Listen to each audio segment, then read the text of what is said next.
الملائكة اسجدوا لآدم فسجدوا إلا إبليس أبى واستكبر وكان من الكافرين وقلنا يا آدم اسكن أنت وزوجك الجنة وكلا منها رغدا حيث شئتما ولا تقربا به الشجرة فتكونا من الظالمين فأزلهما الشيطان عنها فأخرجهما مما كانا فيه وقلنا اهبطوا بعضكم لبعض عدو ولكم في الأرض مستقر ومتاع إلى حين فتلقى آدم ربه كلمات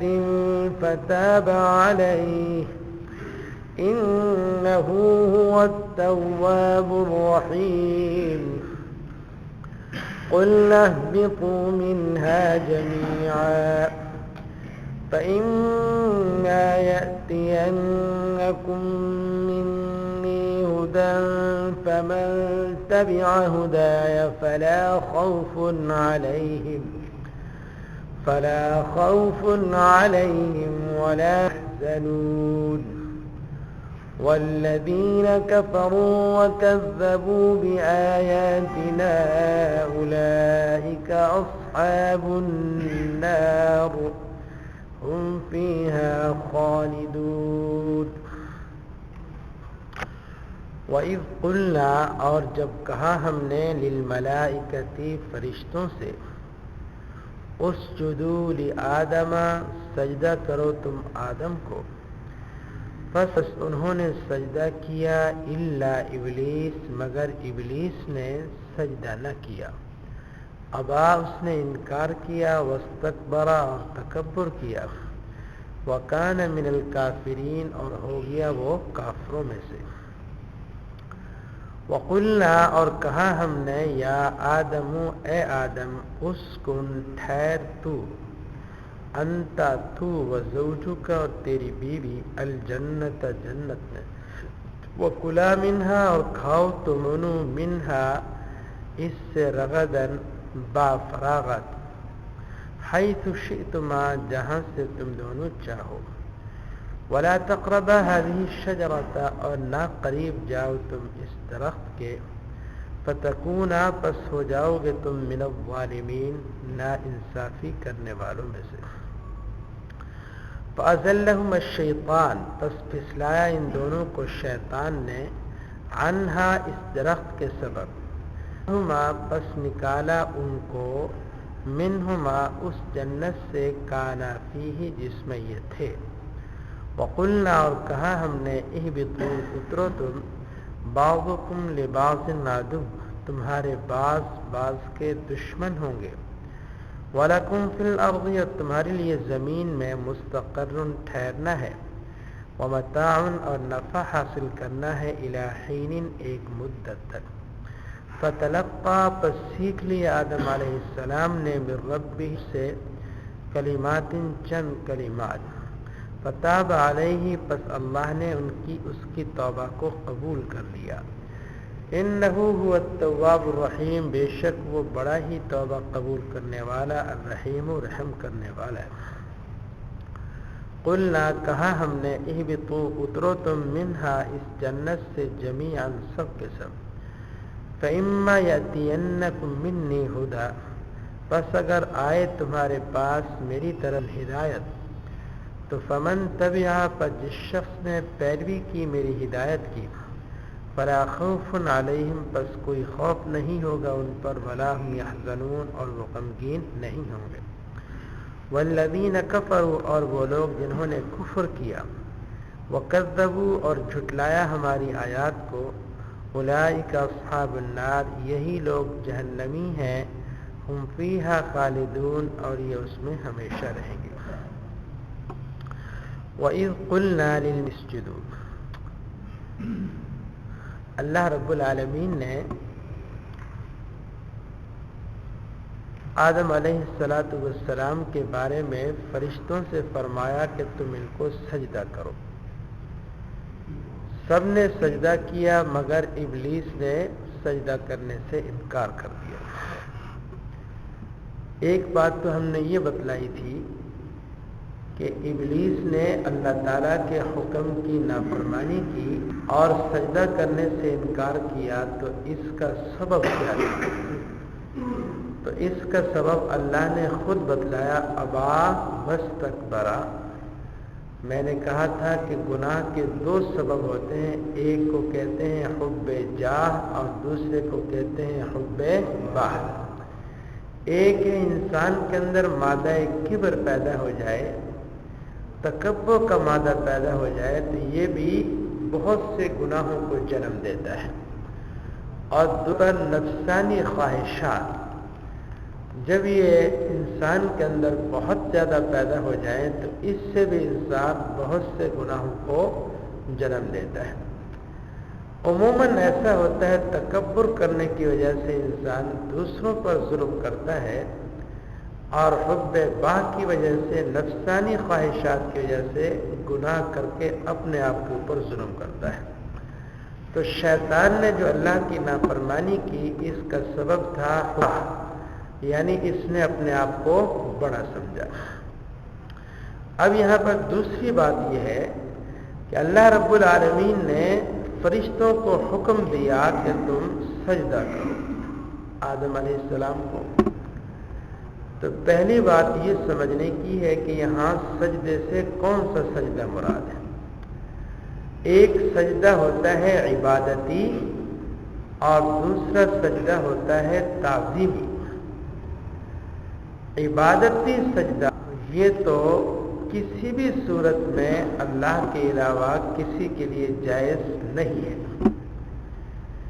عبادت کے طور پر جھکنا صرف اور صرف اللہ کا حق ہے.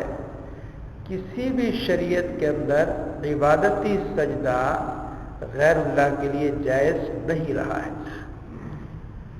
لہذا یہاں سجدے سے مراد سجدہ عبادتی نہیں بلکہ سجدہ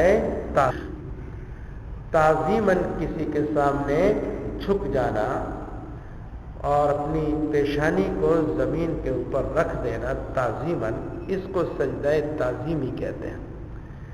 یہ جو سجدہ تعظیمی ہے یہ پہلی شریعتوں کے اندر جائز تھا.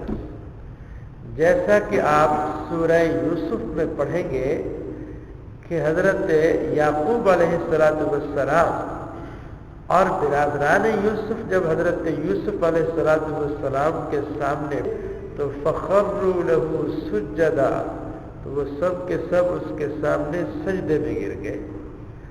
تو یہ جو سجدہ کیا ہے آدم یوسف علیہ السلام کو ان کے بھائیوں نے، تو یہ سجدہ عبادت ہی نہیں ہے بلکہ سجدہ تعظیمی ہے. تو فرشتوں نے آدم علیہ السلام کو جو سجدہ کیا ہے یہ سجدہ عبادت ہی نہیں بلکہ سجدہ تعظیمی ہے. اور پہلی شریعتوں کے اندر سجدہ جائز تھا. ایک تشریح یہ ہے. دوسری تشریح یہ ہے کہ اس سجدے سے مراد ہے سجدہ عبادتی، لیکن آدم علیہ السلام کو یہ سجدہ نہیں تھا. آدم علیہ السلام کی حیثیت ایسے تھی جیسا کہ کعبۃ اللہ کی. تو ہم کعبۃ اللہ کی طرف منہ کر کے سجدہ کرتے ہیں. اگر کعبہ سامنے ہو تو بالکل اس کے سامنے ہے، تو یہ سجدہ کعبۃ اللہ کے لیے نہیں ہوتا بلکہ یہ سجدہ اللہ کے لیے ہوتا ہے. البتہ رخ ہمارا ہوتا ہے کعبہ کی طرف. تو اس کے لیے دو لفظ ہوتے ہیں، ایک ہوتا ہے مسجود لہو اور ایک ہوتا ہے مسجود الیہ. مسجود لہو کا معنی ہے جس کی رضا کے لیے سجدہ کیا جائے، جس کی خوشنودی کے لیے سجدہ کیا جائے، یہ مسجود لہو کہلاتا ہے. اور ایک ہوتا ہے مسجود الیہ، کس رخ کر کے سجدہ کرنا. تو بیت اللہ شریف یہ مسجود لہو نہیں ہے بلکہ یہ مسجود الیہ ہے. اس کی طرف منہ کر کے ہم سجدہ کرتے ہیں، لیکن سجدہ کس کے لیے کرتے ہیں؟ کیا اس بیت اللہ کی عمارت کے لیے کرتے ہیں؟ نہیں، سجدہ اللہ کے لیے کرتے ہیں۔ ایسی اللہ رب العالمین نے فرمایا کہ سجدہ تم اس کی طرف منہ کر کے کرو، سجدہ تو اللہ کے لیے ہی کرنا ہے لیکن رخ اس کی طرف کرنا ہے۔ تو سجدے سے مراد اگر سجدہ عبادتی ہو جائے تو پھر مسجود رب العالمین ہوں گے، آدم علیہ السلام کی حیثیت ایسے ہوگی جیسا کہ کعبۃ اللہ کی ہے۔ اور اگر سجدے سے مراد سجدہ تعظیمی ہو جائے تو پھر یہ سجدہ آدم علیہ السلام کو ہوگا، اور پہلی شریعتوں کے اندر اس کی اجازت تھی سجدہ تعظیمی کی۔ لیکن یاد رکھیے ہماری شریعت کے اندر سجدہ تعظیمی بھی حرام ہے۔ کسی کے سامنے تعظیماً جھکنا اور اپنی پیشانی کے اوپر رکھنا ہماری شریعت کے اندر بھی حرام ہے۔ اب توجہ، سجدہ عبادتی تو تمام شریعتوں میں حرام رہا ہے، اور سجدہ تعظیمی کی پہلی شریعتوں میں اجازت تھی، لیکن حضور اقدس صلی اللہ علیہ وسلم کی شریعت کے اندر اس سے بھی منع کر دیا گیا ہے۔ اور اس کی دلیل یہ ہے، وہ یہ کہ آپ صلی اللہ علیہ وسلم کے سامنے ایک صحابی نے کہا کہ یا رسول اللہ، میں نے دیکھا ہے وہ کافر بادشاہوں کو ان کی رعایا ان کے سامنے آتی ہے تو سجدہ کرتی ہے، یا رسول اللہ آپ تو زیادہ حقدار ہیں کہ آپ کو سجدہ کیا جائے، تو کیا ہم آپ کے لیے سجدہ نہ کریں؟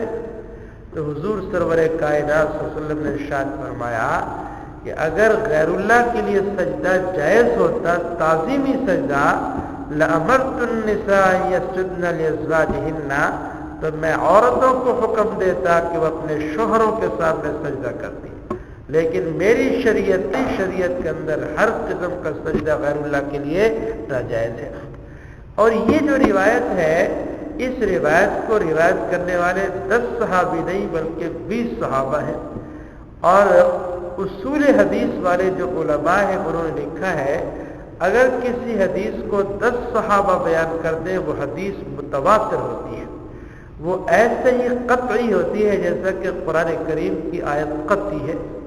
اور اس حدیث کو نقل کرنے والے 10 صحابہ نہیں ہیں بلکہ 20 صحابہ ہیں، کا معنی ہے کہ یہ حدیث قطعی ہے۔ تو جیسے قرآن کی آیت قطعی ہوتی ہے ایسے ہی حدیث متواتر بھی قطعی ہوتی ہے، اور قطعی حدیث سے کسی حکم کو منسوخ کیا جا سکتا ہے۔ تو اس قرآن کریم کے اندر اسجدوا لآدم جو سجدہ تعظیمی ہے، تو یہ جو حکم ہے سجدہ تعظیمی کا یہ منسوخ ہو چکا ہے حدیث متواتر کی وجہ سے۔ اور وہ حدیث متواتر وہ ہے جو میں نے ابھی سنائی کہ حضور صلی اللہ علیہ وسلم نے اپنے سامنے سے منع کر دیا، فرمایا اگر سجدہ تعظیمی کی گنجائش ہوتی تو میں عورتوں کو حکم دیتا کہ اپنے شوہروں کے سامنے سجدہ کرے، لیکن کسی کے لیے بھی گنجائش نہیں ہے۔ اس لیے حدیث شریف میں آتا ہے حضور صلی اللہ علیہ وسلم کے سامنے کچھ صحابہ ایسے ہاتھ باندھ کر کے کھڑے ہوئے تعظیماً، تو حضرت صلی اللہ علیہ وسلم نے سخت ناراضگی کا اظہار فرمایا میرے سامنے ایسے مت کھڑے ہو جیسا کہ تم اللہ رب العالمین کے سامنے کھڑے ہوتے ہو۔ تو حضرت صلی اللہ علیہ وسلم نے گویا کہ اس کو سخت ناپسند فرمایا ہے۔ تو ہماری شریعت کے اندر سجدہ عبادتی کے ساتھ ساتھ سجدہ تعظیمی بھی حرام ہے۔ اب بعض لوگوں کو ہم نے دیکھا جاتے ہیں درباروں کے اوپر تو تعظیماً جھکتے ہیں، اور کچھ کو سجدہ کرتے ہوئے بھی دیکھا، سخت گناہ کی بات ہے، حرام ہے، یہ حرام ہے، سخت گناہ کی بات ہے۔ دراصل لوگوں کو سمجھایا نہیں جاتا جی تعظیم کی ایک حد ہوتی ہے، تک نہیں اللہ کے ولیوں کا احترام کرنا چاہیے۔ اگر آپ ان کی بے حرمتی کریں گے، ان کی توہین کریں گے تو اللہ رب العالمین نے اس کی سزا کیا بتلائی ہے؟ فرمایا من عادى لي وليا فقد آذنته بالحرب، جو میرے کسی ولی کی توہین کرے گا میرا اس سے اعلان جنگ ہے۔ 2 گناہوں کے اوپر اللہ تعالیٰ نے اعلان جنگ کا فرمایا ہے، ایک سود کھانے کے اوپر، جو سود کھانے والے ہیں فرمایا ان سے میرا اعلان جنگ ہے، اور دوسرے نمبر پر اللہ کے ولیوں کی توہین کرنے والے۔ توہین کرنا سخت گناہ کی بات ہے، لیکن اب تعظیم کریں گے تو تعظیم کی کوئی حد بھی تو ہوتی ہے نا، تو ایسی تعظیم بھی تو مت کرو جس سے شرک کا ارتکاب لازم آئے۔ تو اللہ رب العالمین نے ہر چیز کی ایک حدود مقرر کر دی ہے، حضور سرور کائنات صلی اللہ علیہ وسلم کا آپ احترام کریں، بالکل کریں، فرض ہے، لیکن اگر اس تعظیم میں احترام میں اگر آپ ان کا درجہ اللہ کے برابر کر دیں گے تو یہ کفر و شرک بن جائے گا۔ اس لیے ہر چیز کا ایک فرق ہے، فرق مراتب ہے۔ اگر فرق مراتب صدیقی، اگر تم فرق مراتب نہیں کرو گے، اولیاء کو بڑھا کر صحابہ کے برابر، صحابہ کا درجہ نبی کے برابر، نبی کا درجہ اللہ کے برابر کر دو گے تو یہ کفر و شرک بن جائے گا۔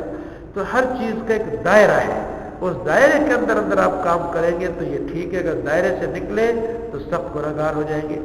اس لیے بھائی پہلی شریعتوں میں اس کی اجازت تھی، ہماری شریعت کے اندر اس کی بالکل گنجائش نہیں ہے۔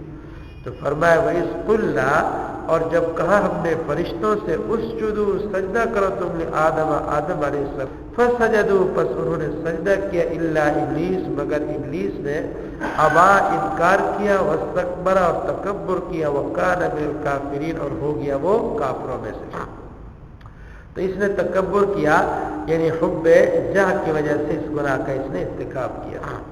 وقلنا، اور کہا ہم نے، یا آدم، اے آدم، اسکن انت، ٹھہر تو، وزوجک، اور تیری بیوی، الجنت، جنت میں، وکلا منہا، اور کھاؤ تم اس جنت سے، بافراغت۔ رغد کے معنی ہوتے ہیں کہ کوئی بھی چیز وافر مقدار میں ہو اور اس کے ختم ہونے کا خوف نہ ہو۔ رغد کہتے ہیں ایک چیز وافر مقدار میں اور اس کے ختم ہونے کا اندیشہ اور خوف نہ ہو، اس کو کہتے ہیں رغد۔ تو اس لیے اب اس کا معنی کرتے ہیں با فراغت، بے غم ہو کر کے، جی بھر کر کے تم کھاؤ، حیث شئتما، جہاں سے تم دونوں چاہو، ولا تقربا هذه الشجرة، وقت کہ تم قریب مت جاؤ، فتکونا، پس ہو جاؤ گے تم من الظالمین، نا انصافی کرنے والوں میں سے۔ فَأَزَلَّهُمَ الشَّيْطَانُ، پس پھسلائے ان دونوں کو شیطان نے، انہا، اس درخت کے سبب، فَأَخْرَجَهُمَا، پس نکالا ان دونوں کو، منہا، اس جنت سے، کانا فیہ، جس میں یہ تھے، وَقُلْنَا، اور کہا ہم نے، اِهْبِطُوا، اترو تم، بعضکم، تمہارے بعض کے، عدو، دشمن بنیں گے، وَلَكُمْ فِي الْأَرْضِ، اور تمہارے لیے زمین میں ٹھہرنا ہے، وَمَتَاعٌ، اور نفع حاصل کرنا ہے ایک مدت تک۔ فتلقى، پس سیکھ لیا آدم علیہ السلام نے اپنے رب سے چند کلمات، فتاب علیہ، پس اللہ نے اس کی توبہ کو قبول کر لیا، بے شک وہی ہے توبہ قبول کرنے والا، رحیم و رحم کرنے والا۔ قلنا، کہا ہم نے، اہبطوا، اترو تم اس سے، جمیعاً، سب کے سب، فإما یأتینکم، پس اگر آئے تمہارے پاس میری طرف سے ہدایت، فمن تبع، پر جس شخص نے پیروی کی میری ہدایت کی، فلا خوف علیہم، پر کوئی خوف نہیں ہوگا، ولا هم يحزنون، اور وہ غمگین نہیں ہوں گے۔ والذین کفروا، اور وہ لوگ جنہوں نے کفر کیا، وکذبوا، اور جھٹلایا ہماری آیات کو، اولئک اصحاب النار، یہی لوگ جہنمی ہیں اور یہ اس میں ہمیشہ رہیں گے۔ وقلنا یا آدم اسکن انت، سے لے کر تشریح کل کریں گے انشاءاللہ۔ اب ذرا بتائیے رغدن کا کیا ترجمہ ہے، ابا کا کیا ترجمہ ہے، استکبرہ کا کیا ترجمہ ہے، فأذلہ کا کیا ترجمہ ہے، پس پھسلایا، اخرجہ کا کیا ترجمہ ہے، نکالا، اہبطوا کا کیا ترجمہ ہے، عدوٌ کا کیا ترجمہ ہے، حین کا کیا ترجمہ ہے، مدت، متاع کا کیا ترجمہ ہے، مستقر کا کیا ترجمہ ہے، تلقا کا کیا ترجمہ ہے، تاب علیہ کا ترجمہ بتائیے۔ اللہ نے اس کی توبہ قبول کر لی۔ اچھا، یا کا کیا ترجمہ ہے، میری ہدایت۔ اچھا، خوف، فلا خوف، ان کا کیا ترجمہ ہے، لا کا کیا ترجمہ ہے، نہیں۔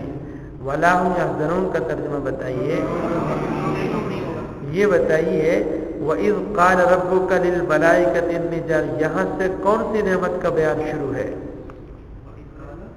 وَإِذْ قَالَ رَبُّكَ لِلْمَلَائِكَةِ إِنِّي جَاعِلٌ، یہ روحانی نعمت کا۔ اچھا، یہ جو ہے الَّذِي جَعَلَ لَكُمُ الْأَرْضَ فِرَاشًا وَالسَّمَاءَ بِنَاءً، اس میں کون سی نعمتوں کا بیان ہے، مادی نعمتوں کا۔ یہ بتائیے وَيَقْطَعُونَ مَا أَمَرَ اللَّهُ بِهِ أَن يُوصَلَ، یہ لوگ قطع رحمی کرتے ہیں، اس گناہ کا تعلق حقوق اللہ سے ہے یا حقوق العباد سے ہے، حقوق الذین ينقضون عہد اللہ، اللہ کے عہد کو توڑتے ہیں. اس گناہ کا تعلق حقوق اللہ سے یا حقوق العباد سے؟ اچھا یہ بتائیے کیف تکفرون باللہ، یہ 6 مضامین میں سے کون سے مضمون کی طرف اشارہ ہے؟ کیف تکفرون باللہ وکنتم امواتا فاحیاکم ثم یمیتکم، قیامت کی طرف. اچھا یہ بتائیں یہ جو وبشر الذین آمنوا وعملوا الصالحات، 6 مضامین میں سے کون سے مضمون کا بیان ہے؟ ماننے والوں کے حالات. یا ایھا الناس اعبدوا ربکم الذی، اس میں 6 مضامین میں سے کون سے مضمون کا بیان ہے؟ توحید کا. کس کا بیان ہے؟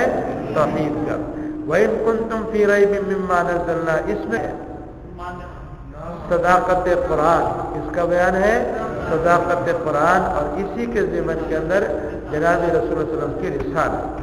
بس اصل چیز یہ ہوتی ہے کہ کسی آیت سے اس نتیجہ اخذ کرنا کہ یہ آیت ہمیں کس چیز کا درس دے رہی ہے، یہ اتنا تو کم از کم آنا چاہیے. موٹی موٹی سی بات یہ ہے کہ اس آیت سے ہمیں کیا سبق مل رہا ہے. اعبدوا ربکم، توحید کا سبق مل رہا ہے. انشاءاللہ اس آیت پر غور کریں گے، اللہ کے فضل و کرم سے کبھی بھی شرک کی بیمار نہیں ہوگی آپ کی. جو وَإِن كُنتُمْ فِي رَيْبٍ، جب اس آیت پر غور کرو گے تو قرآن کی صداقت آپ کے دل و دماغ میں رچ اور بس جائے گی، اور جناب رسول اللہ صلی اللہ علیہ وسلم کی رسالت کے اوپر پکا ایمان آ جائے گا، تو کبھی بھی آپ کی سنت سے اور آپ کے دین سے برگشتہ نہیں ہوگی. وبشر الذین، جب اس آیت کو آپ پڑھیں گے غور کریں گے تو خوشی ہوگی. اللہ تعالیٰ ہمیں بھی ان لوگوں میں شامل فرما دے. یہ بھی اس سے ایمان، انسان کے ایمان کو وہ جلا ملتی ہے، ایمان کے اندر اضافہ ہوتا ہے اور ایمان کے اندر عقلی پیدا ہوتی ہے. تو ایسی کئی تکفرون، جب اس کو پڑھیں گے تو قیامت کے اوپر ایمان پکا ہو جائے گا. یہ بھی احساس اجاگر ہوگا کہ ایک وقت آئے گا کہ ہم اللہ رب العالمین کے سامنے ہوں گے. اس قال ربو کا اس سے بنیادی بات کا پتہ چل جائے کہ اس میں روحانی نعمت علم کا ذکر ہے، تو علم کی قدر و قیمت عظمت ہمارے دل کے اندر پیدا ہو جائے گی. وَإِذْ قُلْنَا لِلْمَلَائِكَةِ اسْجُدُوا لِآدَمَ، یہاں یہ پتہ چل جائے کہ شیطان نے یہ جو گناہ کیا ہے سخت ترین نافرمانی کی، اس کا سبب کیا بنا ہے. تو پھر ہمیں بھی احساس ہوگا کہ یہ حب جاہ حب با نہیں ہے، اس کی وجہ سے شیطان کتنے بڑے گناہ کا مرتکب ہوا ہے. تو انسان اس کے علاج کی طرف متوجہ ہو جائے گا. تو یہ ہوتا ہے کہ قرآن پاک کی ایک ایک آیت سے آپ سبق حاصل کریں گے، اس سے ہمیں سبق کیا ملتا ہے. سمجھ گئے ہیں نا؟ جی. اچھا اب بتائیے اولئک هم الخاسرون کا کیا ترجمہ ہے؟ وَيُفْسِدُونَ فِي الْأَرْضِ کا ترجمہ. پھر پیش کیا ان کو فرشتوں کے اوپر کون سی آیت کا ترجمہ ہے؟ پس جب روشن ہو گیا اس کا ارد گرد اور چھوڑ دیا ان کو تاریکیوں میں، وہ دیکھ نہیں سکتے، ان کے دلوں میں بیماری ہے، فی قلوبہم مرض، ان کے لیے بڑا عذاب ہے، اور ان کی آنکھوں پر پردہ ہے. اگر اللہ چاہتا تو چھین لیتا ان کے سننے کی طاقت اور ان کے دیکھنے کی طاقت کو. سرکشی کون سے لفظ کا ترجمہ ہے؟ یا مہون کا کیا ترجمہ ہے؟ اچھا یہ بتائیے کہ سورہ فاتحہ کے اندر کون سی آیت میں جناب رسول اللہ صلی اللہ علیہ وسلم کی رسالت کا بیان ہے؟ ایاک نعبد، اس میں تو احکامات کا بیان ہے.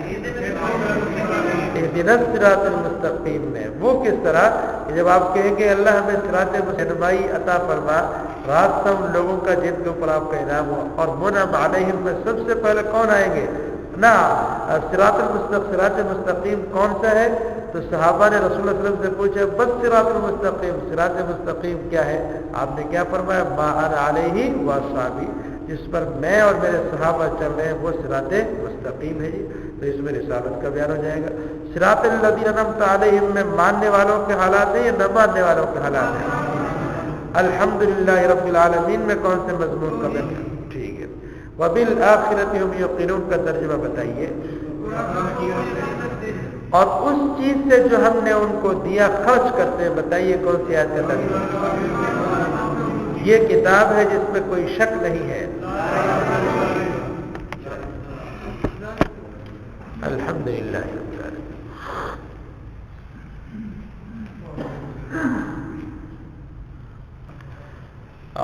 بالله من الشيطان الرجيم. بسم الله الرحمن الرحيم. وإذ قلنا للملائكة اسجدوا لآدم فسجدوا إلا إبليس أبى واستكبر وكان من الكافرين. وقلنا يا آدم اسكن أنت وزوجك الجنة وكلا منها رغدا حيث شئتما ولا تقربا هذه الشجرة فتكونا من الظالمين. فأزلهما الشيطان عنها فأخرجهما مما كانا فيه وقلنا اهبطوا بعضكم لبعض عدو ولكم في الأرض مستقر ومتاع إلى حين. فتلقى آدم من ربه كلمات فتاب عليه إنه هو التواب الرحيم. قلنا اهبطوا منها جميعا فإما يأتينكم مني هدى فمن تبع هداي فلا خوف عليهم ولا هم يحزنون. والذين كفروا وكذبوا بآياتنا أولئك أصحاب النار هم فيها خالدون. وَإِذْ قُلْنَا اور جب ہم نے کہا فرشتوں سے اسجدوا سجدہ کرو تم آدم کو فسجدوا نے سجدہ کیا الا ابلیس مگر ابلیس نے. کل کے سبق میں آپ پڑھ چکے یہاں سجدہ سے مراد سجدہ عبادتی نہیں ہے بلکہ سجدہ تعظیمی ہے اور پہلی شریعتوں کے اندر سجدہ تعظیمی جائز تھا. ہماری شریعت کے اندر منسوخ ہو چکا ہے کیونکہ حضور اقدس صلی اللہ علیہ وسلم نے ارشاد فرمایا کہ اگر سجدہ تعظیمی ہوتا میری شریعت میں تو میں عورتوں کو حکم دیتا کہ وہ اپنے شوہروں کے سامنے سجدہ کریں. دوسرا اگر اس سجدے سے سجدہ عبادتی مراد ہو بھی جائے تو پھر بھی کوئی اعتراض والی بات نہیں ہے کیونکہ اصل میں سجدہ تھا رب العالمین کو لیکن رخ کس کی طرف کیا گیا؟ آدم علیہ السلام کی طرف. فسجدوا پس انہوں نے سجدہ کیا مگر ابلیس نے. یہ جو ابلیس تھا یہ جنوں میں سے تھا. کان من الجن قرآن کریم کے اندر آئے گا کان من الجن اس کا تعلق جنات سے تھا جنوں میں سے تھا. ابلیس اس کا نام ہے لقب ہے. ابلیس کا معنی ہوتا ہے مایوس ہونے والا کیونکہ یہ اللہ کی رحمت سے مایوس ہے اس لیے اس کو ابلیس کہا گیا. اور اس کو شیطان بھی کہتے ہیں. شیطان کے دو معنی آتے ہیں. ایک شیطان کا معنی ہوتا ہے اللہ کی رحمت سے دور اور دوسرا شیطان کا معنی ہوتا ہے حسد کی آگ میں جل. تو شیطان کے اوپر یہ دونوں معنی فٹ آتے ہیں. ایک اللہ کی رحمت سے یہ دور ہے اور دوسرے نمبر پر یہ حسد کی آگ میں جلنے والا ہے. آدم علیہ السلام کے بارے میں اس کے دل میں حسد پیدا ہو گیا. تو ابلیس کا معنی ہوتا ہے اللہ کی رحمت سے مایوس. ابا واستکبرا اس میں یہ بتلا دیا کہ اس نے جو اللہ کی نافرمانی کی تو اس نافرمانی کا سبب کیا بنا. تو نافرمانی کا سبب ہے تکبر کو حب جاہ کہتے ہیں. وَكَانَ مِنَ الْكَافِرِينَ اور ہو گیا یہ کافروں میں سے.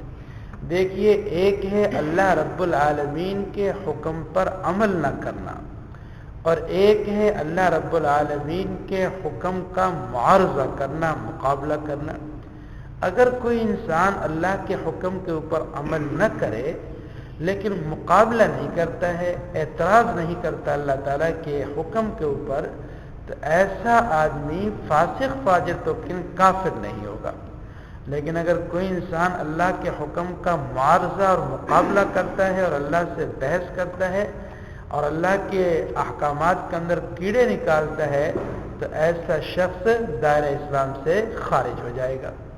تو ایک ہے اللہ تعالیٰ کے حکم کے اوپر عمل نہ کرنا، اللہ کے حکم کو حق اور سچ سمجھتے ہوئے، تو ایسا شخص کافر نہیں ہے، فاسق فاجر ہے۔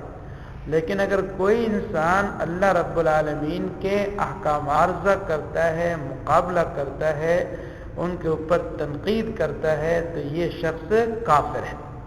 اس کی آسان سی مثال یہ ہے، مسواک، یہ رسول اللہ صلی اللہ علیہ وسلم کی شریعت کا کوئی فرض اور واجب حکم نہیں، زیادہ سے زیادہ یہ سنت ہے۔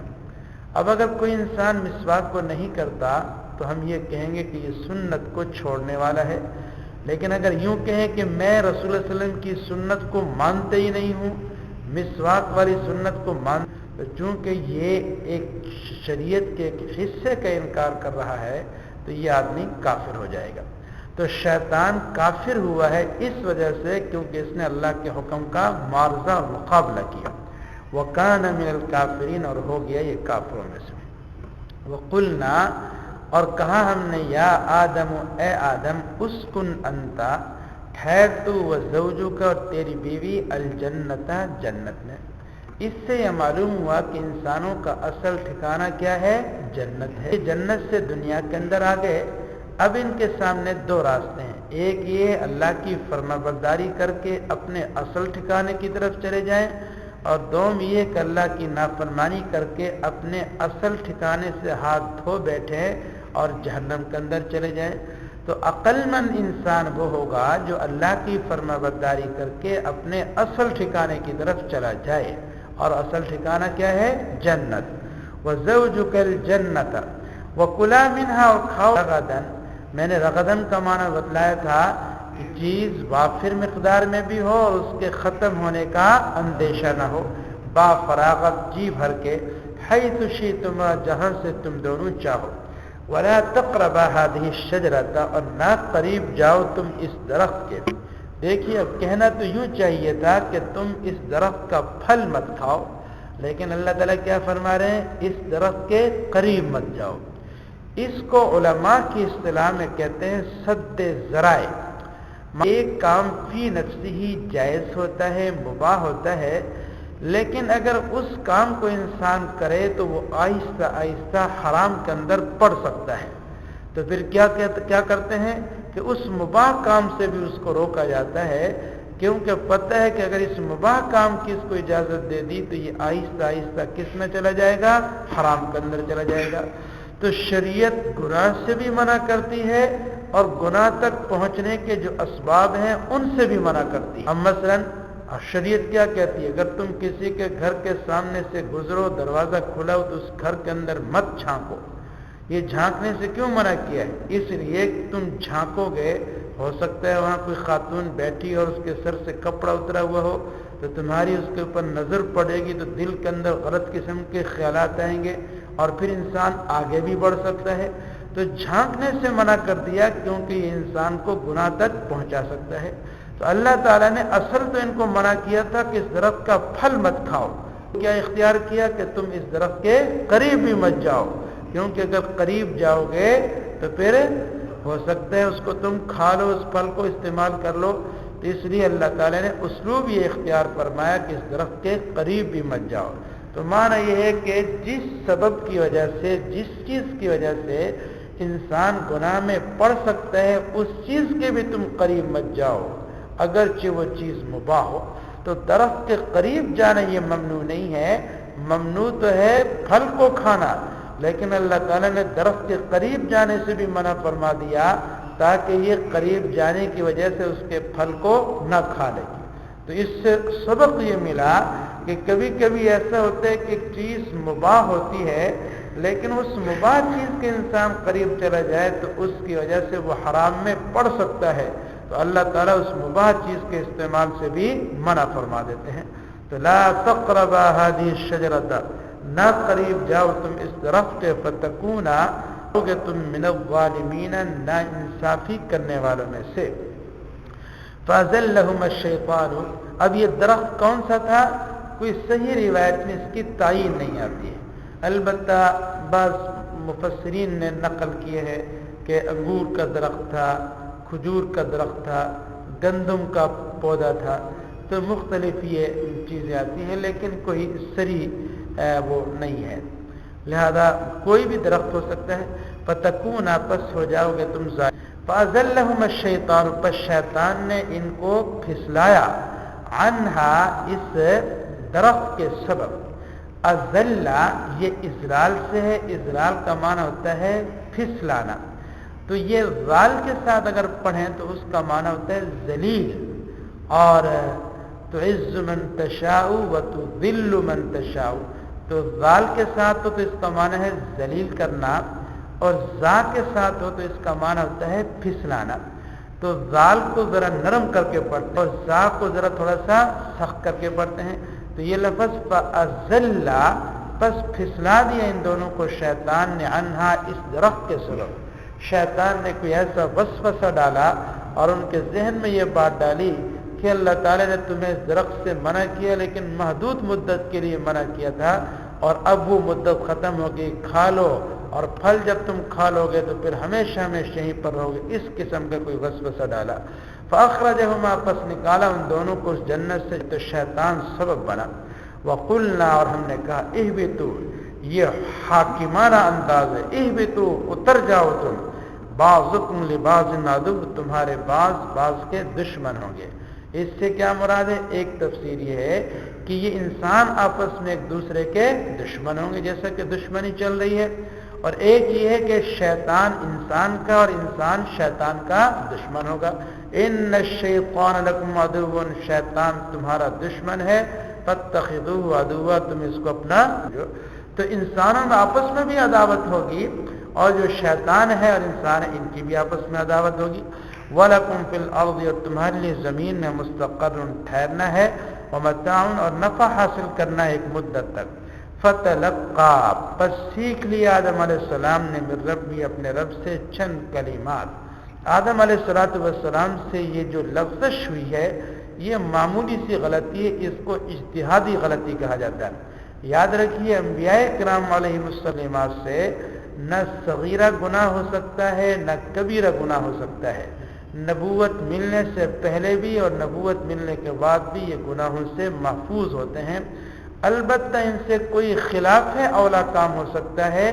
کوئی اجتہادی غلطی ہو سکتی ہے اور اجتہادی غلطی کے بارے میں قانون یہ ہے کہ اگر مجتہد سے اجتہادی غلطی ہو جائے تو اللہ اس کے اوپر بھی اس کو ثواب عطا فرماتے ہیں البتہ انبیاء کا مقام اور مرتبہ چونکہ بہت بلند ہوتا ہے اس لیے ان کا اولا کام کے اوپر تنبیہ کی جاتی ہے اس کے لیے ایک عربی زبان کا مقولہ ہے حسنات الابرار سیئات المقربین مقرب لوگ بہت اونچا ان کا درجہ ہوتا ہے تو ابرار بھی نیک لوگ ہوتے ہیں نیک لوگ جو نیکی کرتے ہیں نا اسی نیکی کو اگر مقرب لوگ کریں گے تو وہ ان کے حق میں گناہ بن جائے گا نہیں سمجھ آ رہی بات اس کو آسان لفظوں میں یوں سمجھاؤں گا مثلا ایک آدمی ہے مثلا میں غریب آدمی ہوں کسی غریب آدمی کو یا کسی کو میں 1 روپیہ دے دوں گا تو یہ میری نیکی شمار ہوگا کہ بھئی اس نے بڑا حوصلہ کیا غریب ہونے کے باوجود اس نے 1 روپیہ دے دیا ہے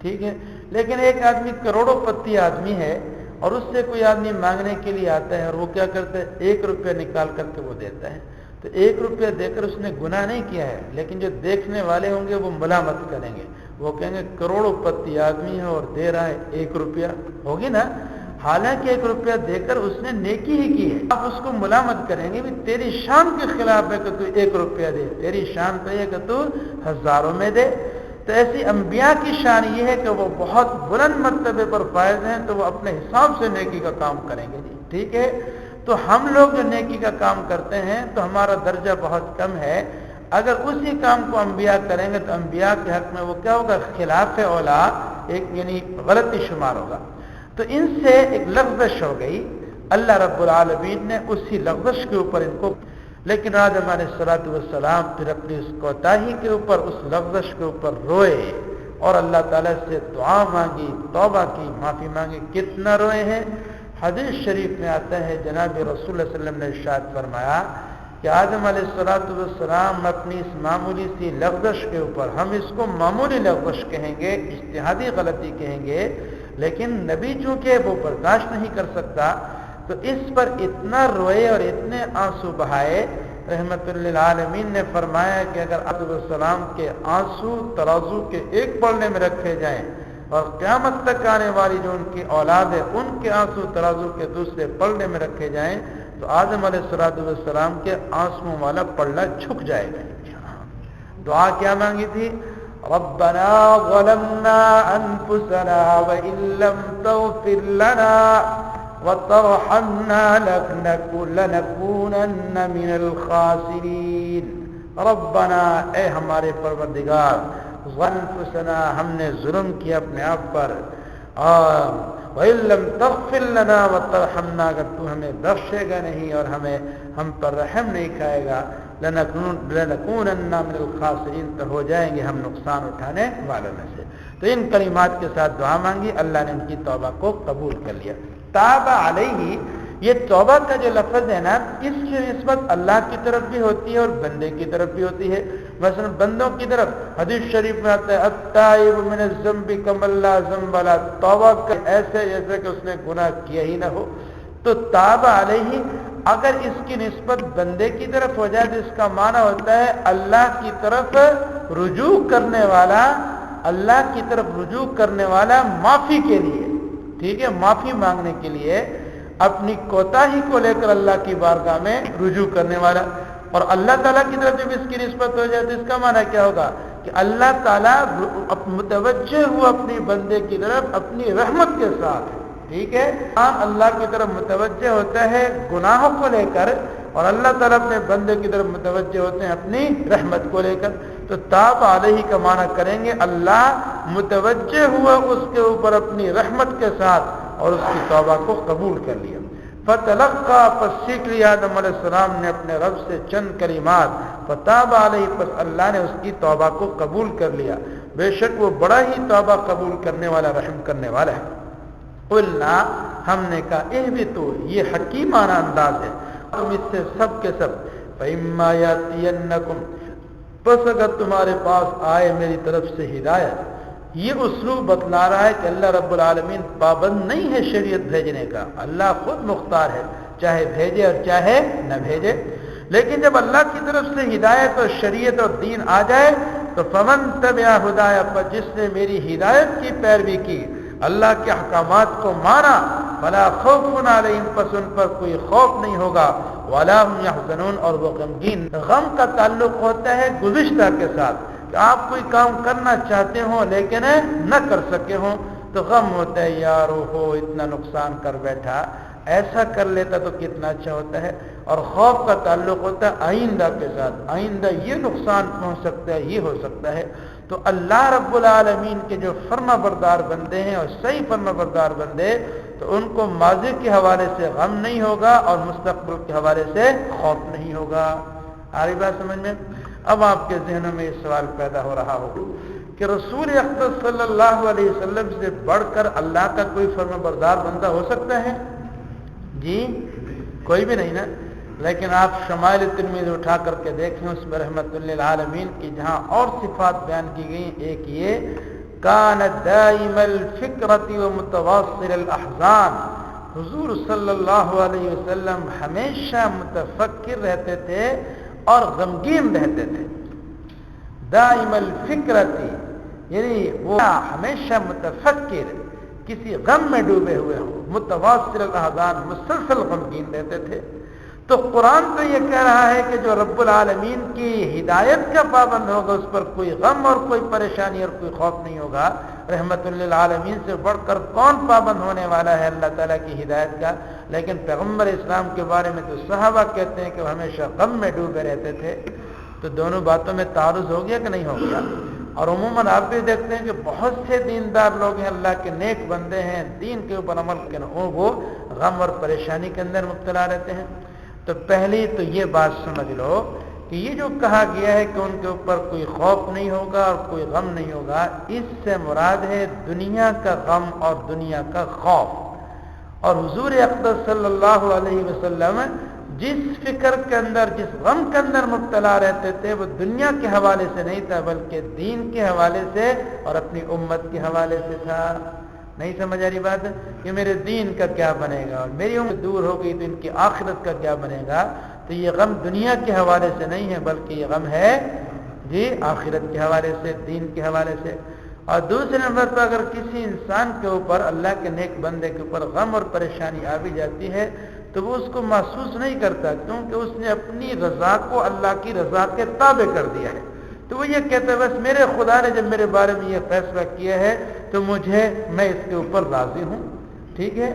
چنانچہ تاریخ میں آتا ہے ایک مشہور بزرگ تھے اللہ کے نیک بندے محدث، تو وہ جناب ان کا بیٹا وہ چھت کے اوپر سے گرا اور وہ شہید ہو گیا، اور ان کے اوپر مصیبت یہ آئی کہ ان کا ایک ہاتھ کٹ گیا۔ تو جس وقت لوگ ان کے پاس آنے لگے نا تعزیت کے لیے، تو کہنے لگے کیا حال ہے حضرت؟ کہتے ہیں الحمدللہ، اللہ کا بڑا فضل ہے، شکر ہے۔ لوگ کہتے ہیں ارے ایک بیٹا تیرا فوت ہو گیا، تیرا ہاتھ بھی کٹ گیا ہے، تو پھر کس بنیاد پر تو اللہ کا شکر ادا کر رہا ہے؟ کہنے لگے میں کیوں نہ شکر، 7 بیٹے ہیں، اللہ تعالیٰ نے ایک مجھ سے لیا ہے، وہ تو قادر تھا کہ سارے کے سارے مجھ سے چھین لیتا۔ اچھا اللہ تعالیٰ نے میرا ایک بازو مجھ سے چھینا ہے، 2 پاؤں میرے پاس ہے، ایک ہاتھ موجود ہے، اگر وہ چاہتا تو چاروں کے چاروں مجھ سے چھین سکتا تھا، تو کیا میں اس پر اللہ کا شکر نہ ادا کروں؟ اب دیکھیں ہمارے تو پاؤں میں کانٹا چبھتا ہے تو سارے شکوے اللہ تعالیٰ کی طرف متوجہ کر دیتے ہیں، میں ہی رہ گیا ہوں اللہ ان مصیبتوں کے لیے، کہتے ہو کہ نہیں کہتے ہو؟ تو اللہ کے جو نیک بندے ہوتے ہیں وہ اپنی رضا کو اللہ کی رضا کے تابع کر دیتے ہیں۔ تو حضور صلی اللہ علیہ وسلم یہ غمگین ضرور ہوتے ہیں لیکن دنیا کے حوالے سے نہیں بلکہ وہ آخرت کے حوالے سے فکر مند ہوتے ہیں۔ شیخ عبد القادر جیلانی رحمۃ اللہ علیہ تشریف فرما تھے، ان کے کسی مرید نے آ کر ان کو خبر دی کہ حضرت وہ جو آپ کا مال آ رہا تھا تو وہ مال وہ غرق ہو گیا ہے، تو کہنے لگا الحمدللہ الحمدللہ۔ اچھا جی، اس کے بعد پھر تھوڑی دیر کے بعد آ کر کے خبر دی کہ جی وہ خبر غلط تھی، وہ آپ کا جو مال آ رہا تھا باہر سے وہ عافیت کے ساتھ پہنچ گیا، تو پھر تھوڑی دیر کے بعد الحمدللہ۔ تو کسی نے کہا کہ صدمے والی خبر تھی اس کے اوپر الحمدللہ، جو خوشی والی خبر تھی اس کے اوپر بھی الحمدللہ۔ تو فرمایا کہ نہ تو میں نے اس پہلی خبر کے اوپر الحمدللہ کہا نہ دوسری کے اوپر، بلکہ بات دراصل یہ کہ جب انہوں نے مجھے صدمے کی خبر دی تو میں نے اپنے دل کو ٹٹولا، کیا واقعی میرے دل کو صدمہ ہوا ہے؟ تو الحمدللہ میرا دل صدمے سے پاک تھا، میں نے اللہ کا شکر ادا کیا کہ دنیا کے حوالے سے مجھے غم نہیں آیا۔ اور جب انہوں نے مجھے خوشی والی خبر سنائی تو اس خوشی کے اوپر میں نے الحمدللہ نہیں کہا، میں نے اپنے دل کو دیکھا کہ مجھے خوشی تو نہیں ہو رہی ہے، جب میں نے دیکھا کہ میرے دل کو کوئی خوشی نہیں ہو رہی تو میں نے اس کے اوپر اللہ کا شکر ادا کیا۔ نہ دنیا کے آنے کے اوپر کوئی غم ہے اور نہ دنیا کے آنے پر کوئی خوشی ہے، نہ دنیا کے جانے کے اوپر کوئی غم ہے۔ یہ ہے اللہ کے نیک بندے۔ والذین کفروا، اور وہ لوگ جنہوں نے کفر کیا، وکذبوا، جھٹلایا ہماری آیات کو، اولئک اصحاب النار، یہی لوگ ہیں جہنمی، ہم فیہا خالدون، یہ اس میں ہمیشہ رہیں گے۔ بھئی بات سمجھ میں آ گئی ہے آپ لوگوں کو؟ اچھا جی